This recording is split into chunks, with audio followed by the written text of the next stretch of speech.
Newport, Michigan, 25 de marzo de 2000. Una madre tuvo una corazonada cuando Carolyn Troughton recibió un correo de su hija Suzette, quien se había mudado del estado. Se suponía que estaría más tranquila. En lugar de eso, llamó a la policía.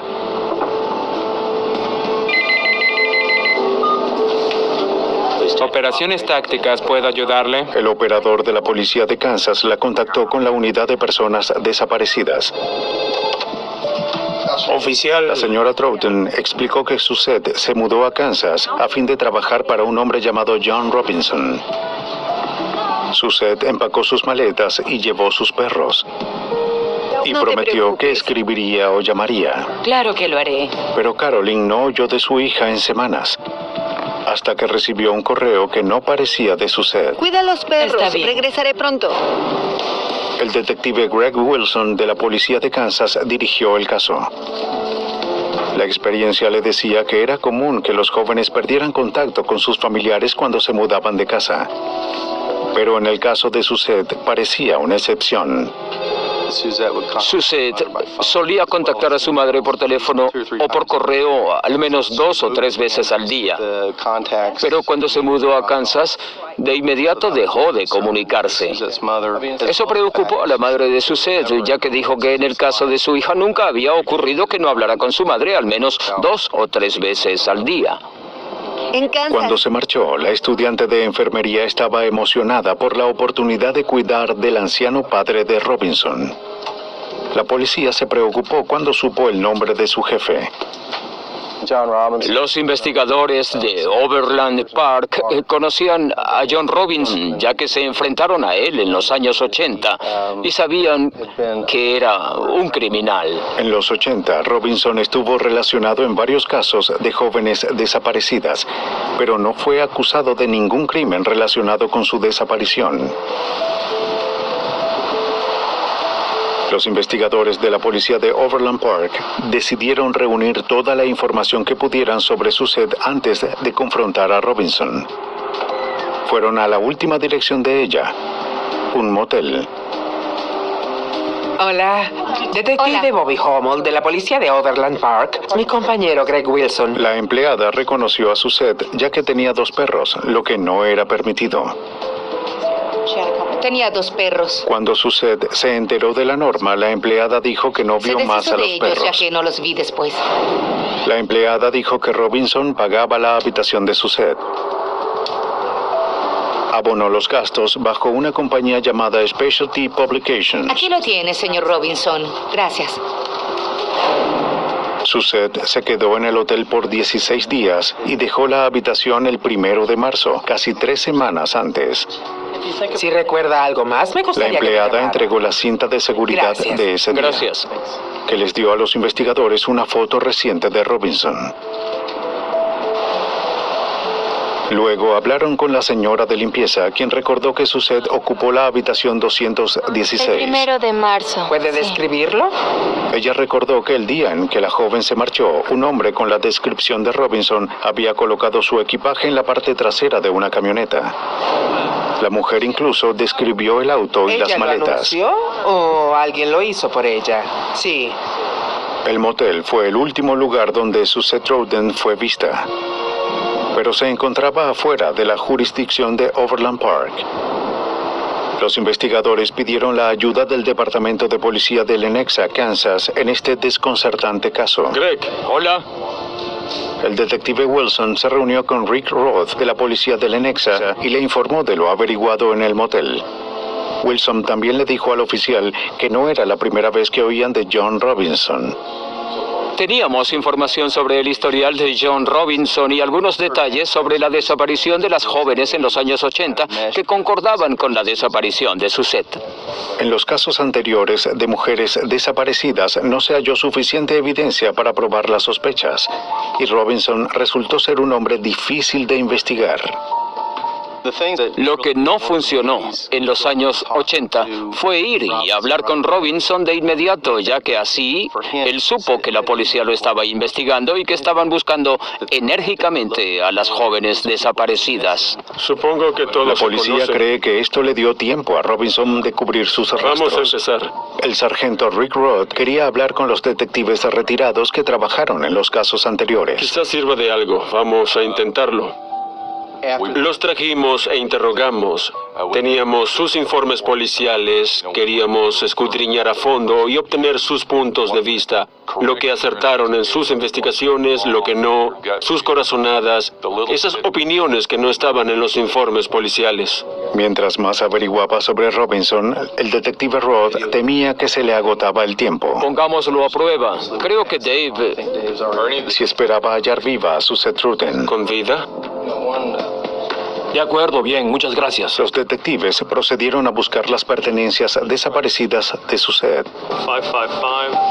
555-3344. Hicieron llamados a varias compañías de depósitos en el área, Sí, hola. buscando a una que alquilara depósitos para John Robinson. Sí, gracias. Encontraron una. Los detectives fueron a un depósito con puerta de acceso, obtuvieron los informes y descubrieron que él estuvo ahí el 1 de marzo. Ese fue el día en el que Suzette salió del motel con Robinson. Los investigadores luego centraron su atención en encontrar a los perros. Hola, ¿puedo ayudarle? Sus familiares nos dijeron que si encontrábamos a los perros de Suzette, algo malo le habría pasado a ella. Ellos eran como sus hijos. Un homicidio. Los oficiales La víctima usaron perdió la a dos misma perros. técnica con las llamadas y hallaron a los 2 perros de Suzette. Se Fueron parecen mucho a sus adoptados perros, ¿no? después de ser dejados en un refugio. Los investigadores ahora temían que este caso de desaparición se hubiese convertido en un caso de homicidio. Cuando encontramos los perros, fue como confirmar nuestros temores de que en realidad ella estaba muerta. Tenemos su historial. Cuando la policía empezó a temer que no encontrarían a Suzette con vida, todo lo que podían hacer era tratar de encontrar a su asesino antes de que atacara nuevamente. Mientras la policía seguía buscando a la joven desaparecida en Kansas, centraron su atención en el hombre que la vio por última vez, un conocido criminal llamado John Robinson. La policía decidió mantener a Robinson bajo vigilancia, pero no querían que se enterara de su investigación. Sargento Rick Roth. Debido a nuestra falta de suerte en el pasado con John Robinson, decidimos no contactarlo e incluimos a casi todos los detectives en la investigación. La policía puso a Robinson bajo vigilancia. Estaba casado y vivía con una familia en una casa sencilla. Para la investigadora de experiencia Dawn Lehman de la policía de Lenexa, su comportamiento parecía inusual. Hacía varias actividades durante el día, casi siempre solo. Iba a visitar mujeres que llegaban al pueblo. Se encontraba con ellas en hoteles. Muchas de sus actividades en el día eran fuera de su familia. Pero llegaba a casa a las 4 o 5 de la tarde y en ese momento era un hombre de familia. Los investigadores examinaron su basura esperando encontrar algo incriminatorio. Algo que lo vinculara con Suzette Ruten o su oscuro pasado.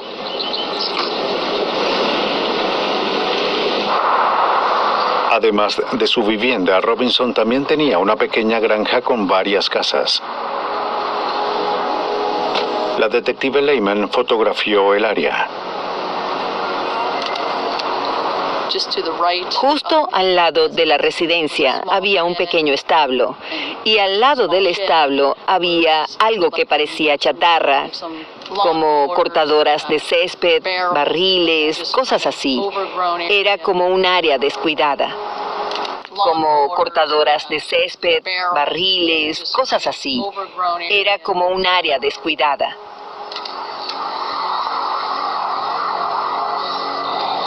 Pero estaban a punto de encontrar una pista más evidente en la estación, donde hallaron una bolsa con documentos destruidos en la basura de Robinson. Encontré algo. Tira por tira, los detectives hallaron sus primeros indicios. Registros telefónicos, cuentas de tarjetas de crédito e historial de Internet. Pero una pieza de evidencia resaltó. Encontramos el recibo para un depósito en Raymore, Missouri.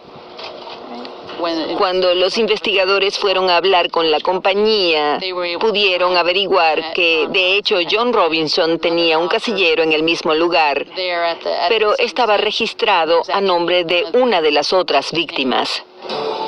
En este punto, todo lo que la policía tenía eran sospechas. Necesitarían evidencia sólida a fin de obtener una orden para registrar el depósito. Sí. Buscaron esa evidencia en los registros telefónicos. Los informes indicaban que había llamado a Suzette cientos de veces. En ese momento. Pero no después de que ella saliera del hotel. Sí. También llamó a otras mujeres, incluyendo a 2 en Canadá. Aquí hay otra. Después se averiguó que algunas de estas mujeres visitaron a Robinson en hoteles de Kansas como Suzette había hecho. Ontario. Consideramos a cada mujer relacionada con John Robinson como una víctima potencial. ¿A las 5 a.m.? Sí. El caso de Suzette Troughton empezaba a mostrar un esquema criminal aún más grande en cuanto a Robinson. Sí, conseguimos una que creemos que debe ver. Sí.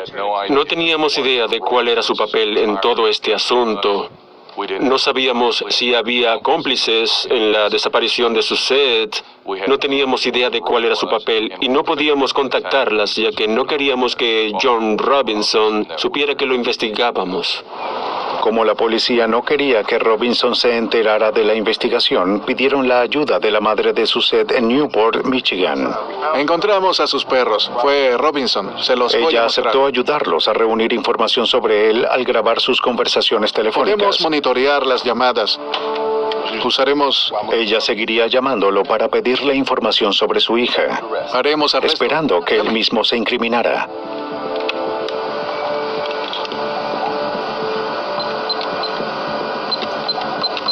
Pero fue demasiado ingenioso. Le dijo que Suzette estaba viajando con otro hombre y que tampoco había oído de ella. No dijo nada que fuese de ayuda a la policía. La historia de Robinson parecía improbable, pero las llamadas hicieron que apareciera una carta de Suzette sellada en San José. Su madre seguía sin convencerse. Todo era extraño, desde las palabras de Suzette hasta el hecho de que fuese una carta. Carolyn Troughton nuevamente llamó a la policía. Paul Morrison fue el fiscal de distrito de Kansas asignado al caso. Y estas cartas que llegaban de México, de California, donde hablaba de lo genial que la pasaba con estos caballeros con los que estaba, no las creímos ni por un segundo, pero creo que el punto es que, primero, no sabíamos si encontraríamos un cuerpo. Creíamos que estaba muerta y desde el comienzo supimos que era un sujeto más sofisticado que un criminal común. Parecía que John Robinson era talentoso en escapar de sus crímenes, incluyendo las desapariciones de 3 mujeres de Kansas una década antes. Parecía que John Robinson era talentoso en escapar de sus crímenes, incluyendo las desapariciones de 3 mujeres de Kansas una década antes. Para los investigadores, todo indicaba que Robinson era un maestro del engaño. Era un mentiroso. La mayoría de sus crímenes eran financieros. Robó a todas las empresas en las que trabajó y todo indicaba que estafó a todo al que conocía. Justo cuando la policía temía que nunca descubriría la verdad sobre John Robinson, recibieron la llamada de una mujer que lo conoció como el hombre que verdaderamente era. En Kansas, Suzette Troughton estaba desaparecida y presuntamente muerta. La policía creía que John Robinson, el sospechoso, era un asesino serial, pero no tenían pruebas. Tienen que encontrar a John. Hasta que recibieron una llamada de una aterrorizada Fui mujer. violada en mi habitación. Robinson había hecho que viajara de Texas. Díganoslo. Y ella le dio a la policía información crucial. Ayer llegué de Texas y... El sargento Rick Roth fue uno de los investigadores No principales. conozco a nadie llamado John Robinson. La mujer fue a la oficina en un estado alterado y preguntó quién alquilaba la habitación en la que estaba. La gerencia le dijo que era John Robinson. La mujer lo conocía como James Turner. Eso la enfureció y empezó a gritar diciendo que había sido golpeada y violada y que él le había robado.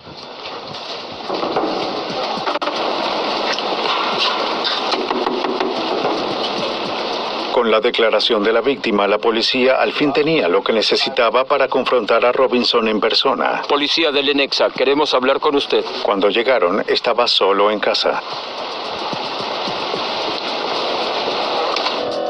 Señor Robinson, hay un par de cosas que queremos saber. Le preguntaron sobre Suzette Trouten y las otras mujeres. a la estación si usted Creo- para seguir con la conversación. Afirmó no Quisiera hablar saber con un nada. abogado antes de eso. Bueno, tendrá que esperar ya que está bajo arresto. ¿Por qué? Los investigadores lo arrestaron por robo y agresión de acuerdo con las declaraciones de la mujer de Texas. Con orden en mano, decenas de detectives y forenses se dirigieron al hogar de Robinson. Mientras que el sospechoso era llevado esposado a la estación de policía. Parecía que Robinson atraía a mujeres vulnerables a Kansas con promesas de amistad, empleo o sexo emocionante. Colocaba sus trampas con correos electrónicos, así que los oficiales confiscaron sus computadoras. También encontraron recibos de depósitos, estados de su tarjeta de crédito y recibos de hotel. La detective del Lenexa, Dawn Lehman, explica otros hallazgos. Encontramos varios libros sobre crear nuevas identidades, hacer que alguien desaparezca, cosas así. Hallamos papel membretado de la CIA sobre crear nuevas identidades, hacer que alguien desaparezca, cosas así. Hallamos papel membretado de la CIA, la DEA y la ATF. Incluso hallamos información sobre algunas de las mujeres con las que estuvo en los 80 como documentos o notas, quizás para saber con quiénes había hablado entre sus familiares. Pero no hallaron evidencia sobre Suzette Trouten. Esperaban encontrarla en sus computadoras. El detective Mike Jacobson de la policía de Overland Park, Kansas, tuvo la tarea de analizar la información en las computadoras de Robinson. Querían que buscáramos a otras víctimas. Querían saber si había fotos de mujeres u hombres en estas computadoras, de gente que no conociéramos. Y si hallamos esa clase de fotos, también querían saber sobre contactos. ¿Acaso John Robinson se comunicaba con otros? Especialmente Suzette Trouten y otras víctimas que fueron identificadas. Los investigadores descubrieron que los correos que supuestamente enviaba Suzette a su familia en realidad provenían de la cuenta de correo de John Robinson. Eso indicaba que el mismo Robinson los había enviado. La policía esperaba hallar indicios más irrefutables en los depósitos de Robinson. No sé si en ese momento pensamos que había en realidad cuerpos o algo así en los depósitos, pero creímos que allí había algo que lo vincularía con las mujeres desaparecidas. No estaban equivocados. Justo allí. Los investigadores hallaron el equipaje, la computadora, ropa, la identificación y otros objetos personales de Suzette. Aquí están la licencia de conducir y la tarjeta de seguridad social de Suzette. Pero más incriminatorio fue una pila de papeles de oficina con la firma de Suzette. Los papeles incluían una lista de direcciones y cumpleaños de amigos y familiares de Suzette. Esta fue la primera indicación de que Suzette estaba muerta. Tiene los nombres y direcciones de los familiares de Suzette. Pero para probar que había sido asesinada, la policía debía encontrar un cuerpo. Los investigadores empezaron por el lugar que Robinson conocía como la palma de su mano, su granja. Guiaron a perros policías a lo largo de los arbustos hacia un par de barriles grandes. Los detectives los abrieron cuidadosamente. Adentro encontraron un cuerpo. ¿La encontramos? Sí. El segundo barril también contenía un cuerpo. 151. Ahora debían probar que John Robinson era un asesino. Detective Greg Wilson de la policía de Overland Park, Kansas. No vemos muchos asesinatos, gracias a Dios. Cuando uno se vuelve oficial de policía, espera no tener que enfrentarse a una situación así. Todo este asunto fue muy abrumador. Ahora los investigadores debían averiguar qué les había ocurrido a estas víctimas y quiénes eran. Era un reto gigantesco. Uno que el forense del condado de Shawnee, Kansas, Donald Poyman, tuvo que asumir. Normalmente los cuerpos se encuentran en bolsas selladas y sabemos cómo examinarlos. En este caso, el solo sacar los cuerpos de los barriles sin contaminar la evidencia era algo complicado. No solo porque eran extremadamente pesados, sino porque había mucho tejido que se había vuelto líquido. Poyman determinó que ambas víctimas eran mujeres jóvenes que fueron asesinadas por un golpe en el cráneo causado por un martillo. Una había muerto un mes antes y la otra máximo 2 años.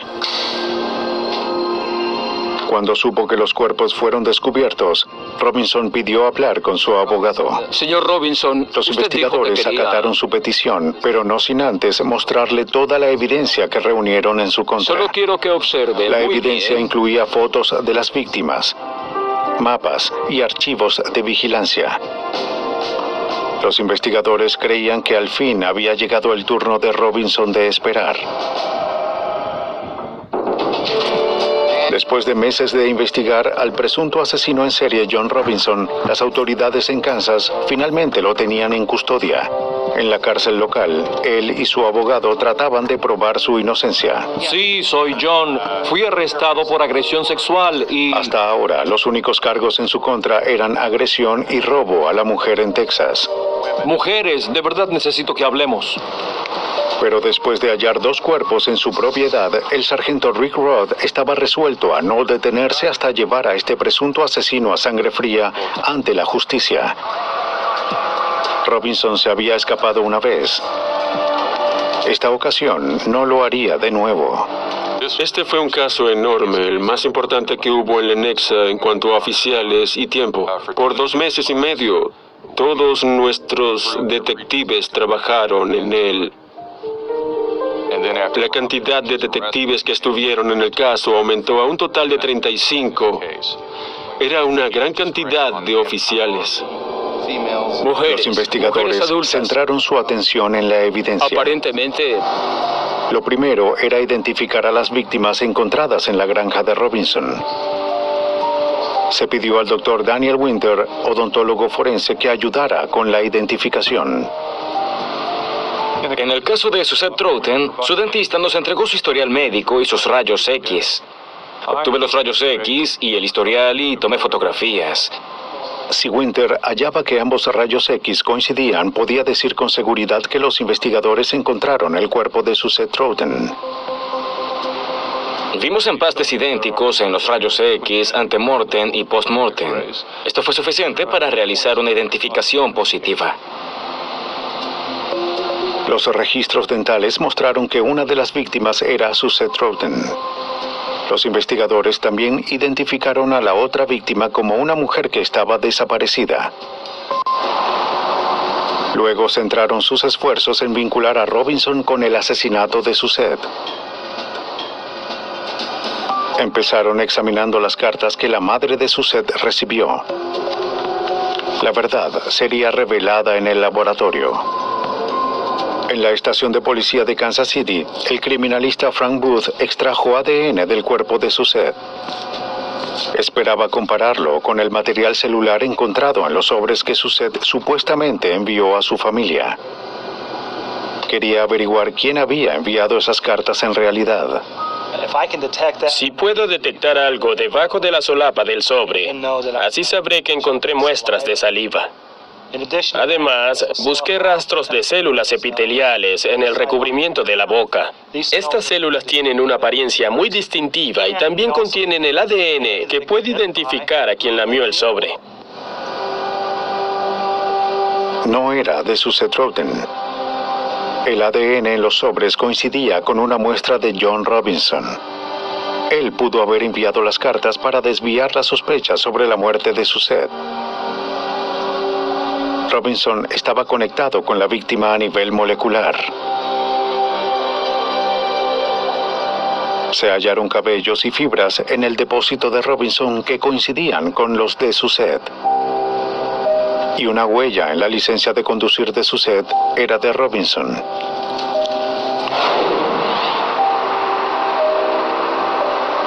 Pienso que Suzette Troughton creía haber hallado la oportunidad de su vida cuando viajó hacia acá. Se suponía que obtendría un salario de $65,000 al año y un auto. Se suponía que se quedaría en una mansión de 5 habitaciones, que viajaría por el mundo con John Robinson y su padre, ya que se suponía que su trabajo sería atenderlo.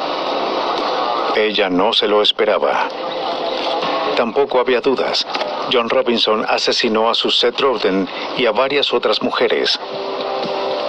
Finalmente fue atrapado por la evidencia. Fue un hecho que no sorprendió al fiscal Paul Morrison. John Robinson estuvo matando personas por casi 15 años y nunca fue atrapado. Sabía que lo habían investigado 1 o 2 veces, pero que escaparía. Así que creo que en cierta forma había arrogancia en juego, y John Robinson es un hombre muy arrogante. Pero John Robinson no pudo escapar de la evidencia. Fue acusado de 2 cargos de asesinato capital y un cargo de asesinato en primer grado. Obtuvo la pena de muerte. John Robinson creaba trampas meticulosas para acercarse a sus víctimas.